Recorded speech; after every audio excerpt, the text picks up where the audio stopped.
ಸಿಂಪಲಾಗಿ ಮಾಡ್ಬೋದಾದಂಥ ಫಿಶ್ ತವಾ ಫ್ರೈ. ಮಾಡೋದಕ್ಕೂ ತುಂಬ ಸಿಂಪಲ್ ಆಗಿರುತ್ತೆ, ಟೇಸ್ಟು ಕೂಡ ಸಕ್ಕತ್ತಾಗಿರುತ್ತೆ.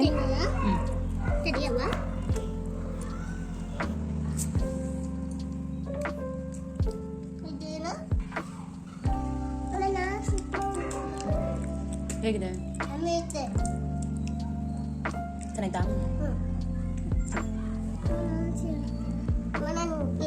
ಇದೆಯಾ? ಇದೇನು ಚಿನ್ನಿ? ಏನು? ಕಮ್ಮನ? ಕಮ್ಮನ? ತಮ್ಮನ? ಚರ್ಮ. ಮತ್ತೆ ಏನಂದಿದ್ದು ನೀನು? ನೋಡಿ ಇವಾಗಿನ ಹೇಳ್ಕೊಟ್ಟಿದ್ದೀನಿ. ಚರ್ಮ ಹೇಳು. ಏನಿದು? ಎಸ್ ಚರ್ಮ. ನೀನೇನಂದ ಹೇಳು? ಚರ್ಮ. ಹಾಯ್, ಎಲ್ರಿಗೂ ನಮಸ್ಕಾರ. ನಾನಿವತ್ತು ಫಿಶ್ ತವಾ ಫ್ರೈನ ಮಾಡ್ತಾಯಿದ್ದೀನಿ. ತುಂಬ ಸಿಂಪಲ್ಲಾಗಿ ಮನೇಲೇ ಮಾಡ್ಬೋದಾದಂಥ ಫಿಶ್ ತವಾ ಫ್ರೈ. ಮಾಡೋದಕ್ಕೂ ಸಿಂಪಲ್ಲಾಗಿರುತ್ತೆ ಮತ್ತು ಟೇಸ್ಟೂ ತುಂಬ ಚೆನ್ನಾಗಿರುತ್ತೆ. ನೀವು ಕೂಡ ಟ್ರೈ ಮಾಡಿ ನೋಡಿ, ಡೆಫಿನೆಟ್ಲಿ ನಿಮಗೂ ಇಷ್ಟ ಆಗುತ್ತೆ. ಹಾಗೆ ನನ್ನ ಚಾನಲ್ನ ಸಬ್ಸ್ಕ್ರೈಬ್ ಮಾಡದೆ ನೋಡ್ತಿರೋರು ಚಾನಲ್ನ ಸಬ್ಸ್ಕ್ರೈಬ್ ಮಾಡಿ. ಇನ್ನು ಫಿಶ್ ತವಾ ಫ್ರೈಗೆ ಬೇಕಾಗಿರೋಂಥ ಐಟಮ್ಸು: ಹುಣಸೆಹಣ್ಣು, ಅದನ್ನು ಒಂದು ಬೌಲಲ್ಲಿ ಫಸ್ಟೇ ನೆನೆಹಾಕಿಟ್ಕೊಂಡಿದ್ದೀನಿ. ನಂತರ ಕಾರ್ನ್ಫ್ಲೋರು 1 2 ಸ್ಪೂನಷ್ಟು, ಮತ್ತು ಗರಂ ಮಸಾಲೆ, ಇಲ್ಲ ಅಂದರೆ ನೀವು ಮಟನ್ ಮಸಾಲೆ, ಚಿಕನ್ ಮಸಾಲೆ ಆ ಥರ ಯಾವುದಾದ್ರೂ ಮಸಾಲೆ ಇದ್ರೂ ತೊಗೋಬೋದು. ನಂತರ ಓಂ ಕಾಳು, ಅರಿಶಿನ ಪುಡಿ 1 ಸ್ಪೂನಷ್ಟು, ಶುಂಠಿ ಬೆಳ್ಳುಳ್ಳಿ ಪೇಸ್ಟು, ಉಪ್ಪು ರುಚಿಗೆ ತಕ್ಕಷ್ಟು, ಮತ್ತು ಮೆಣಸಿನ ಪೌಡರ್ ಇಲ್ಲ ಅಂದರೆ ಶುಂಠಿ ಬೆಳ್ಳುಳ್ಳಿ ಪೇಸ್ಟ್ ಮಾಡ್ಕೋಬೇಕಾರೆ ಅದ್ರ ಜೊತೆನೇ ಹಾಕ್ಕೊಬಿಟ್ಟು ಬೇಕಾದ್ರೆ ಗ್ರೈಂಡ್ ಮಾಡ್ಕೊಳ್ಳಿ, ಪೌಡ್ರ್ ಇಲ್ಲ ಅಂತ ಅಂದರೆ. ನಂತರ ನೆನೆಸಿಟ್ಟಿರೋ ಅಂಥ ಹುಣಸೆಹಣ್ಣು ಹಾಕ್ಕೊಂಡು ಎಲ್ಲ ನೀಟಾಗಿ ಮಿಕ್ಸ್ ಮಾಡ್ಕೋಬೇಕು. ಹುಣಸೆಹಣ್ಣಿಲ್ಲ ಅಂದರೆ ಬೇಕಾದ್ರೆ ಲೆಮನ್ ಬೇಕಾದ್ರೂ ಯೂಸ್ ಮಾಡ್ಕೋಬೋದು. ನಾನಿಲ್ಲಿ ಇನ್ನೂ ಖಾರ ಪುಡಿನ ಆ್ಯಡ್ ಮಾಡಿಲ್ಲ, ಬರೀ ಮಸಾಲೆ ಮಾತ್ರ ಹಾಕ್ಕೊಂಡು ಮಾಡ್ತಾಯಿದ್ದೀನಿ. ಯಾಕೆ ಅಂದರೆ ನನ್ನ ಮಕ್ಕಳು ಖಾರ ಪುಡಿ ಹಾಕಿದರೆ ಖಾರ ಇದೆ ಅಂತ, ಸ್ಪೈಸಿ ಇದೆ ಅಂತ ತಿನ್ನಲ್ಲ ಅಂತೇಳ್ಬಿಟ್ಟು ಮಕ್ಕಳಿಗೆ ಮಾತ್ರ ಖಾರ ಯೂಸ್ ಮಾಡ್ದಲೇ ಮಾಡಿಬಿಟ್ಟು ನಂತರ ನಾನು ಖಾರ ಪುಡಿನ ಮಿಕ್ಸ್ ಮಾಡಿಕೊಂಡು ಮಾಡ್ತಾಯಿದ್ದೀನಿ. ನಿಮಗೆ ಖಾರ ಎಷ್ಟು ಬೇಕೋ ಅಷ್ಟು ಹಾಕ್ಕೊಳ್ಳಿ.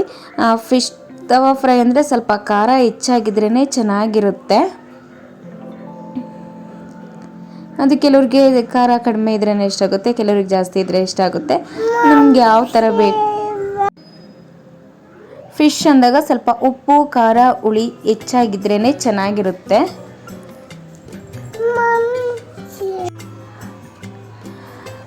ನಂತರ ಇದು ಮಸಾಲೆ ಎಲ್ಲ ಹಾಕಿ 20 ಮಿನಿಟ್ಸ್ ಮಸಾಲೆ ಎಲ್ಲ ಹಿಡಿಯೋದಕ್ಕೆ ಇಡಬೇಕಾಗುತ್ತೆ. ಟೈಮ್ ಇದ್ದರೆ 1 ಅವರೇ ಇಡೀ ಚೆನ್ನಾಗಿ ಅದು ಮಸಾಲೆನೆಲ್ಲ ಅಬ್ಸರ್ವ್ ಮಾಡ್ಕೊಳ್ಳುತ್ತೆ. ಅಟ್ಲೀಸ್ಟ್ 20 ಮಿನಿಟ್ಸ್ ಆದರೂ ಇಟ್ಟರೆ ಒಳ್ಳೆಯದು.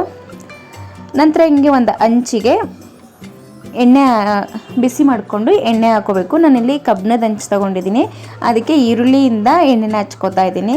ಕಬ್ಬಿಣದ ಹಂಚಿಗೆ ಈರುಳ್ಳಿಯಿಂದ ಎಣ್ಣೆ ಹಚ್ಕೊಂಡ್ರೇ ಅದು ಚೆನ್ನಾಗಿ ಬರೋದು. ದೋಸೆ ಆಗಲಿ ಯಾವುದೇ ಆದ್ರೂ ಅಷ್ಟೇ, ತವಾ ಫ್ರೈ ಏನು ಮಾಡಿದ್ರು ಈರುಳ್ಳಿಯಿಂದ ಎಣ್ಣೆ ಹಚ್ಚಿದ್ರೆ ಮಾತ್ರ ಚೆನ್ನಾಗಿ ಬರೋದು. ನಂತರ ಅದ್ರ ಮೇಲೆ ಕರಿಬೇವನ್ನ ಹಾಕ್ಕೊಬಿಟ್ಟು ನಾವಿಲ್ಲಿ ಮಸಾಲೆನ ಹಚ್ಚಿಟ್ಟಿರೋ ಅಂಥ ಫಿಶ್ನೆಲ್ಲ ಜೋಡಿಸ್ಕೋಬೇಕಾಗುತ್ತೆ.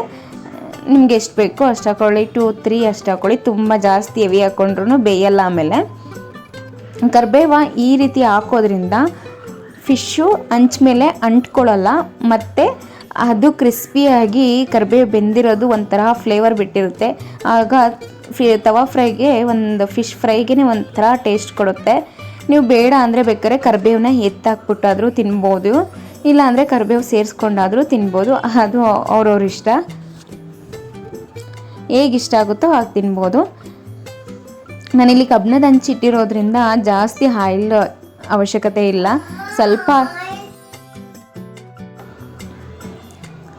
ಸ್ವಲ್ಪ ಎಣ್ಣೆನ ಹಾಕಿ ಮಗ್ಚಾಕಿ 1 2 3 ಟೈಮ್ ಮಗ್ಚಾಕಿ ಬೇಯಿಸ್ಕೊಂಡ್ರೆ ಆಯಿತು. ನೋಡಿ, ಸ್ವಲ್ಪನೂ ಹಂಚ್ ಮೇಲೆ ಅಂಟ್ಕೋತಾ ಇಲ್ಲ, ಎಷ್ಟು ನೀಟಾಗಿ ಬರ್ತಾ ಇದೆ. ಕರಿಬೇವು ಹಾಕಲಿಲ್ಲ ಅಂದ್ರೂ ಅಂಟ್ಕೊಳ್ಳಲ್ಲ, ಆದಷ್ಟು ಚೆನ್ನಾಗಿ ಬರುತ್ತೆ. ಬಟ್ ಕರಿಬೇವು ಹಾಕಿದರೆ ತುಂಬ ಚೆನ್ನಾಗಿರುತ್ತೆ. ನನಗೆ ಎಸ್ಪೆಷಲಿ ಇಷ್ಟ ಆಗುತ್ತೆ. ಫಿಶ್ ಮಾಡ್ತಾಯಿದ್ರೆ ನನ್ನ ಮಗಳು ಹೇಗೆ ನಿಂತ್ಕೊಂಡು ನೋಡ್ತಾ ಇದ್ದಾಳೆ, ಅವಳೇ ಮಾಡ್ತಿದ್ದಾಳೆ ಅನ್ನೋ ರೇಂಜಿಗೆ ನಿಂತಿದ್ದಾಳೆ. ನನ್ನ ಮಗ ಅಲ್ಲಿ ಚಿಕ್ಕದಾಗ ಒಂದು ಮನೆ ಕಟ್ಕೊಂಡು ಮನೆ ಕಟ್ಟಿದ್ದೀನಿ ಅಂತ ಹೇಳಿ ಎಕ್ಸ್ಪ್ಲೈನ್ ಮಾಡ್ತಾ ಇದ್ದಾನೆ. ಮೊಟ್ಟೆ ಮಾಡ್ತಿದ್ಯಾ? ಫಿಶ್ ಅಲ್ವಾ? ಹೆಂಗ್ ತಿಂತೀಯಾ? ಹೆಂಗೆ? ಹೌದಾ? ಇದೇನು ಏನಿದು ಮನೆ? ಹಾ, ದೇವ್ರ ಮನೆನಾ? ಚೇರ್ ಮನೆನಾ?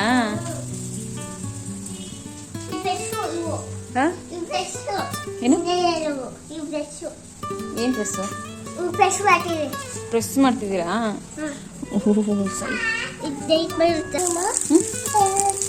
ನಂತರ ಎರಡು ಸೈಡು ನೀಟಾಗಿ ಬೇಯಿಸ್ಕೊಂಡ್ರೆ ಫಿಶ್ ತವಾ ಫ್ರೈ ರೆಡಿ. ಸಿಂಪಲ್ಲಾಗಿ ಫಿಶ್ ತವಾ ಫ್ರೈ ರೆಡಿ. ತುಂಬಾ ಟೇಸ್ಟಿಯಾಗಿರುತ್ತೆ.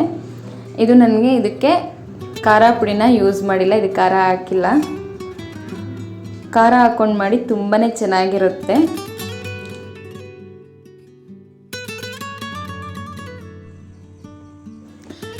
ನಾನಿಲ್ಲಿ ಸ್ವಲ್ಪ ಫಿಶನ್ನಷ್ಟೇ ತವಾ ಫ್ರೈ ಮಾಡಿದ್ದೆ. ಮಿಕ್ಕಿದ ಫಿಶ್ನೆಲ್ಲ ಸಾಂಬಾರು ಮಾಡಿದ್ದೀನಿ. ಸಾಂಬಾರು ರೆಸಿಪಿನೂ ನೆಕ್ಸ್ಟ್ ವೀಡಿಯೋದಲ್ಲಿ ನಾನು ಅಪ್ಲೋಡ್ ಮಾಡ್ತೀನಿ. ಇದರಲ್ಲೇ ಸಾಂಬಾರು ವೀಡಿಯೋನೂ ಹಾಕಿದರೆ ತುಂಬ ಲಾಂಗ್ ಆಗುತ್ತೆ ಅಂತೇಳಿ ಆಗ್ತಾ ಇಲ್ಲ. ಕೊನೆವರೆಗೂ ನನ್ನ ವೀಡಿಯೋನ ನೋಡಿದ್ದಕ್ಕಾಗಿ ಧನ್ಯವಾದಗಳು. ಮಾಡ್ತಾಯಿರಿ. ಹಾಗೆ ನನ್ನ ಚಾನಲ್ನ ಸಬ್ಸ್ಕ್ರೈಬ್ ಮಾಡದೆ ನೋಡ್ತಾ ಇರೋರು ಸಬ್ಸ್ಕ್ರೈಬ್ ಮಾಡಿ. Thank you for the watching.